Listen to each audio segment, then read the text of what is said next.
Question number 81 number सवाल में दिया गया है समलंब चतुर्भुज की दो समानांतर भुजाएं 8 और 4 है, m और n समलंब के विकर्णों के मध्य बिंदु है, तो mn का मान क्या होगा। तो ये आप लोग ध्यान से, एक रिजल्ट ही होता है, ये 4 है ये 8 है, विकर्णों के मध्य बिंदु मतलब यहाँ कहीं है, तो ये विकर्णों के मध्य बिंदु mn, तो mn का जो वैल्यू होगा 1/2 भुजाओं का अंतर, मतलब ये आ जाएगा 2 सेंटीमीटर। क्वेश्चन नंबर 82 त्रिभुज ABC समद्विबाहु त्रिभुज है, AB बराबर AC कोण A 40 दिया गया है, ABC और AB बराबर AC मतलब ये 40 है, तो ये बाकी जो आ जाएगा 70 आएगा। इसके बाद दिया गया है कि बाह्य ABD और ACE जो BC को दोनों सिरों बढ़ाने पर, BC के दोनों सिरों बढ़ा रहे हैं, ये द्विभाजक ACE मतलब इधर ACE के द्विभाजक, ये E है ये D है, बढ़ाने पर PQ और OQ O पर मिलते हैं,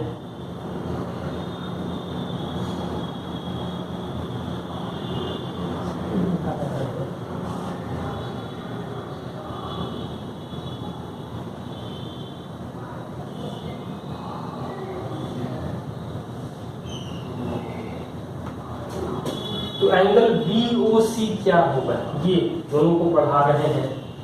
तो ये 70 होगा, मतलब ये 110 है, तो विभाजक 55 आ जाएगा, 110 यानी कि ये एंगल BOC जो आ जाएगा वो 110 डिग्री आ जाएगा। क्वेश्चन नंबर 83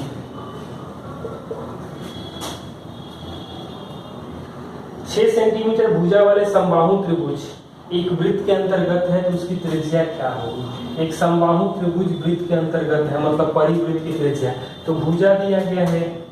तो कैपिटल R होता है ABC/4 एरिया ऑफ ट्रायंगल, मतलब कि 6 का क्यूब 4√3/4 और 6 का स्क्वायर, मतलब यहाँ से तो 6 कटेगा, 4 कटेगा, 6/√3 करेंगे तो 2√3 आ जाएगा। यहाँ से भी ऐसे भी देख सकते थे, कैपिटल R निकालने के लिए भुजा 6 है मतलब ये 3 आ जाएगा, ये 30 डिग्री होगा, ये 60 होगा, 60 के सामने है तो 30 तो 90 के सामने आ जाएगा 2√3, 30 के सामने √3 आ जाएगा, ये भी हम लोग देख सकते थे। क्वेश्चन नंबर 84 एक वृत्त का केंद्र O है, AB व्यास CD चाप कर्ण मतलब कॉर्ड है, OC त्रिज्या, AC और BD एक दूसरे को इस प्रकार बढ़ाया जाए कि बिंदु P पर काटते हैं जो वृत्त के बाहर है, तो एंगल APB क्या होगा। फिगर ध्यान से देखिए, किसी वृत्त का केंद्र O है, AB व्यास है, AB व्यास है, केंद्र O है, CD चाप कर्ण है, OC त्रिज्या है, तो CD चाप कर्ण है, AC और BD, AC और BD को मिला रहे हैं तो बाहर बिंदु P पर मिलता है, तो APB का मान क्या होगा, OC त्रिज्या है, ये D है,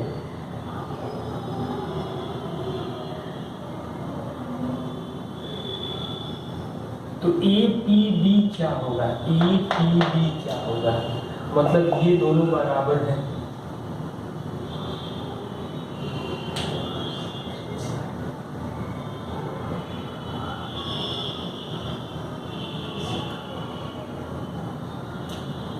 यहाँ पर भी ये दोनों बराबर होंगे,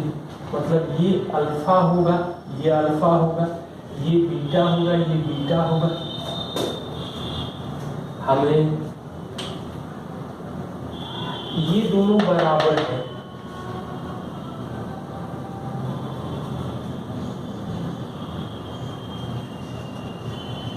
ये भी बराबर है, मतलब ये तो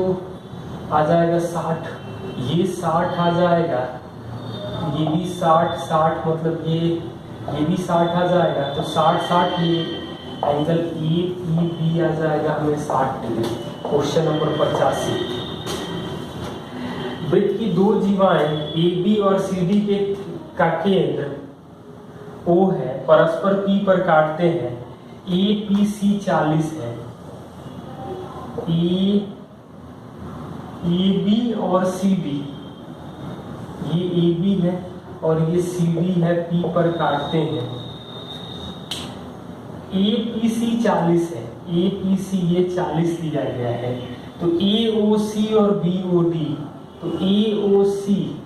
और बी ओ डी का वैल्यू क्या होगा। तो एक चीज आप जान लीजिए, ए ओ सी मतलब ये केंद्र पर कोण बनेगा, तो यहाँ के लिए ये वाला कोण जो है इसको हम लोग ज्वाइन कर देंगे, तो ये कोण जो आएगा एंगल सी बी पी जो आएगा 1/2 एंगल ए ओ सी होगा, और बी ओ डी का मतलब यहाँ पर ये कोण, तो एंगल बी सी पी बराबर 1/2 एंगल बी ओ डी होगा। ये 40 दिया गया है, तो इन दोनों का एक्सटर्नल मतलब दोनों सुदूर अंतर कोणों का योग मतलब ये 40 है, तो ये 1/2 है, मतलब angle A O C plus angle B O D जो आ जाएगा वो 80 डिग्री आएगा। Question number 86।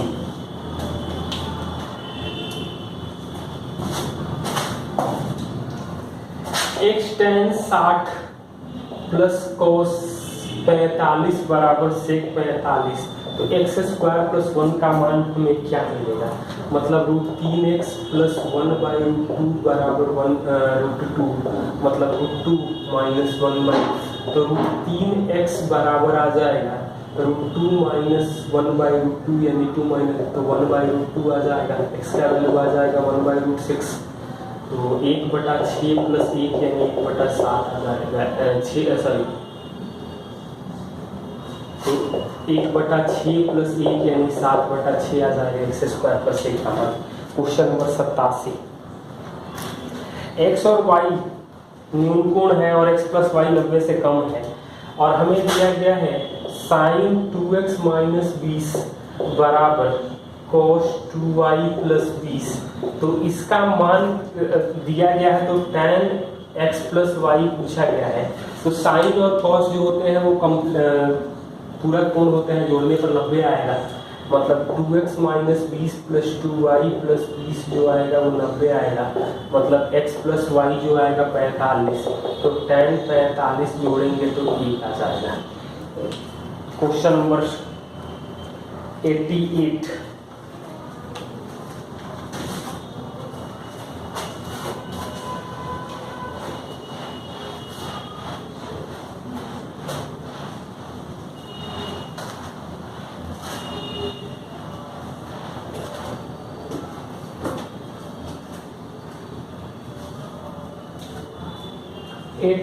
नंबर क्वेश्चन में क्या दिया गया है, A square sec square X minus B square tan square X बराबर सी स्क्वायर,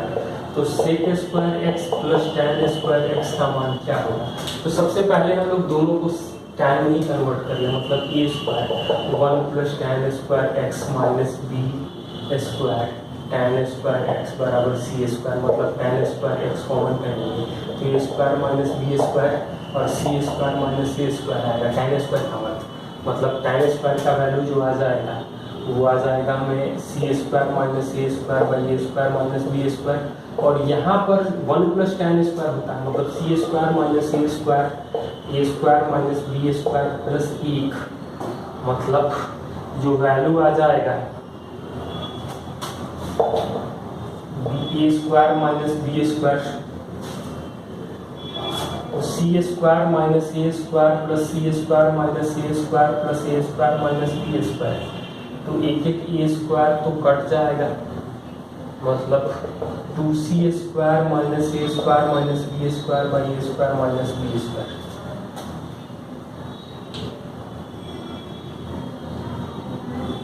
इसी को ऑप्शन को ये माइनस कॉमन करके लिखा है, मतलब A square plus B square minus 2c square by B square minus A square, दोनों आंसर में दोनों में माइनस कॉमन कर लिया है। आप लोग ऑप्शन देख सकते हैं।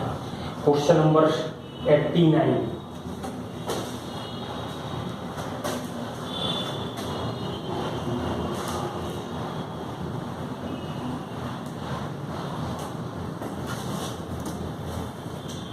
क्वेश्चन नंबर 89 में क्या दिया गया है? 1 plus sec 20 plus cot 70, 1 plus sec 20 plus cot 70 into 1 minus cosec 20 plus tan 70 का मान क्या होगा? ऑप्शन जो दिया गया है 0, 1, 2, 3। तो ऑप्शन न्यूमेरिकल दिया गया है और 70, 20 का हम लोग मान याद नहीं रखते हैं, जरूरत भी नहीं है, क्वेश्चन कंफ्यूज। तो सबको या तो 70 में बदल दें या सबको 20 में बदल दें, तो हम 20 में बदल रहे हैं, मतलब इसको tan 20 कर लें, यहाँ cot 20 कर लें और 20 को 45 कर लें, मतलब 1 प्लस रूट 2 प्लस 1 और 1 माइनस रूट 2 प्लस 1, यानी 2 प्लस रूट 2 और 2 माइनस रूट 2, यानी 4 माइनस 2, यानी कि 2 आंसर आता है। क्वेश्चन नंबर 90,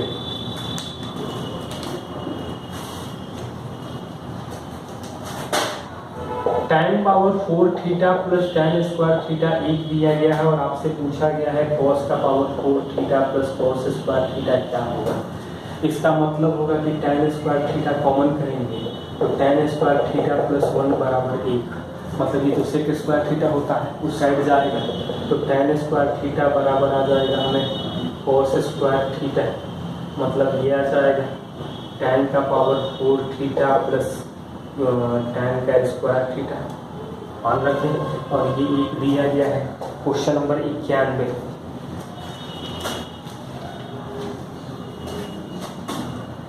आठ साइन का पावर 6 थीटा प्लस कॉस का पावर 6 थीटा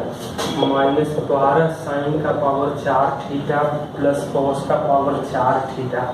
इसका मान क्या होगा? ऑप्शन जो दिया गया है वो 20 माइनस 20 4 और माइनस 4। जब सारे ऑप्शन न्यूमेरिकल दिया गया है तो थीटा का मान 0 रखते हैं, तो 0 रखेंगे तो क्या मिलेगा? 8 0 प्लस 1 और माइनस 12 0 प्लस 1, यानी कि माइनस 4 आ जाएगा answer. Question number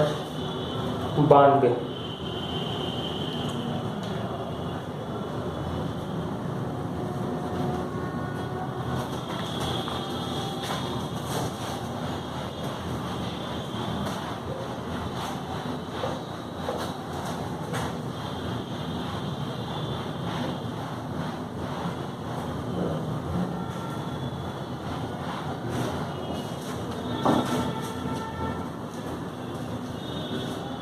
question number 92 में दिया गया है कोई जहाज 3 किलोमीटर ऊपर क्षैतिज में उड़ रहा है, किसी बिंदु से देखने पर उन्नयन कोण 60 है, 15 सेकंड के बाद उन्नयन कोण 30 हो जाता है, तो वायुयान की चाल क्या होगी? मतलब यहाँ से 3 किलोमीटर पर उड़ रहा है और कुछ देर के बाद ये उन्नयन कोण, ये 60 था, ये 30 है, मतलब 3000 मीटर है, तो ये आ जाएगा 1000√3, ये 3000 होगा 30 डिग्री के कारण, तो ये आ जाएगा 3000√3, यानी 2000√3 15 सेकेंड में, मतलब 400√3/3 मीटर पर सेकेंड। इसका मतलब होगा 4√3 करेंगे तो 48, मतलब लोग देख सकते हैं 48, 4√3 का वर्ग आ जाएगा 48 का वर्गमूल 7 से थोड़ा सा कम होता है, मतलब 6 पॉइंट जो भी आएगा, तो 690/3 के लगभग में हम लोग सपोज कर रहे हैं, उससे ज़्यादा आएगा, मतलब 230। तो 230 में हम लोगों को जो ऑप्शन दिख रहा है उसके बारे में हम लोग कैलकुलेट कर सकते हैं, तो आप लोग कैलकुलेट करके देख लीजिएगा 230.93 मीटर पर सेकेंड आ जाएगा। क्वेश्चन नंबर 93, जब सूर्य का उन्नयन कोण 45 से 30 डिग्री हो जाता है तो छाया का मान 60 बढ़ जाता है, तो खंभे की ऊंचाई, तो 45 से 30 होने का मतलब ये 45 है, ये 30 है, ये x होगा, ये x होगा, ये होगा x√3, तो छाया की लंबाई 60 बढ़ जाती है, मतलब √3 - 1 इंटू एक्स, ये 60 है, तो एक्स का वैल्यू आएगा 60 बटा में √3 - 1 यानी 30, √3 + 1 मीटर। अब एक्स यही तो हाइट है। क्वेश्चन नंबर 94, किसी धान के खेत के बीचों बीच खड़ी मीनार के शीर्ष का उन्नयन कोण मीनार के तल से होकर क्षैतिज रेखा पर 2 बिंदु अल्फा बीटा है। अल्फा बड़ा है बीटा से, अल्फा बड़ा है बीटा से मतलब अल्फा नजदीक होगा और बीटा दूर होगा। और हमें पूछा गया है कि दोनों बिंदुओं के बीच की दूरी क्या है जब ऊंचाई h है। तो इसके लिए हम लोग क्या करेंगे, तो इसको x मान ले, इसको y मान ले, मतलब कि cot अल्फा tan अल्फा का मान आ जाएगा, यहाँ tan अल्फा का मान आएगा h/x, मतलब x का वैल्यू जो आ जाएगा वो आ जाएगा हमें h cot अल्फा, और x + y का वैल्यू आएगा h cot बीटा। तो हमें y का वैल्यू पूछा गया है, मतलब y का वैल्यू पूछा गया है, तो हम लोग क्या करेंगे, तो y का वैल्यू मतलब h cot beta minus cot alpha कर लें।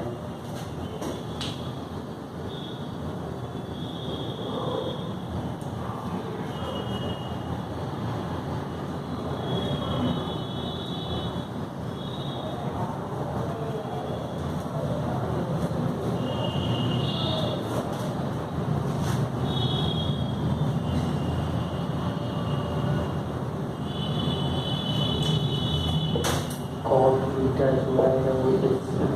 tan बीटा जो आएगा वो h/x + y, x + y आ जाएगा h cot beta, h cot beta आ जाएगा y निकालना है।